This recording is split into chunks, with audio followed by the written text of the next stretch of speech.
When I'm running shrimp and grits, I love smokiness of bacon perfuming the dish. I think it complements beautifully with a little bit of Chardonnay and the barrel aging that we have there. So I'm just going to start with a little bit of some chopped up beautiful maple smoked bacon. So there's just a little heat of sweetness, hint of sweetness in the background. When I'm making shrimp and grits, I love to add a little bit of cheddar cheese. It just gives some beautiful richness.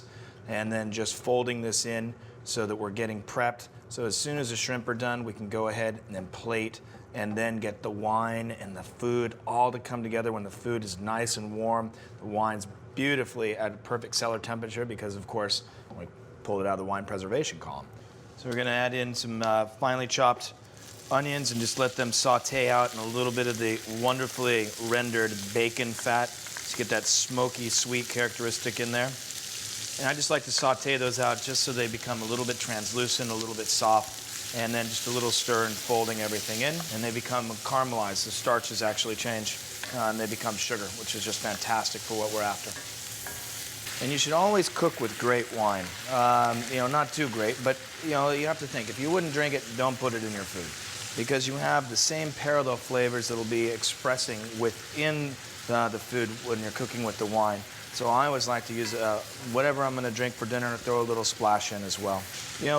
Beyond just fresh local ingredients and keeping them perfectly preserved in the refrigeration column, fresh herbs are perfect to use. Dried herbs, of course, if you have them, are wonderful, but fresh herbs just add another punch and another layer in depth. I like to shred thyme just directly into it. One of the things that I think is so important about the range and the high BTUs is I can take the tomato sauce and put it in the sauteing onions and keep the heat steady and high.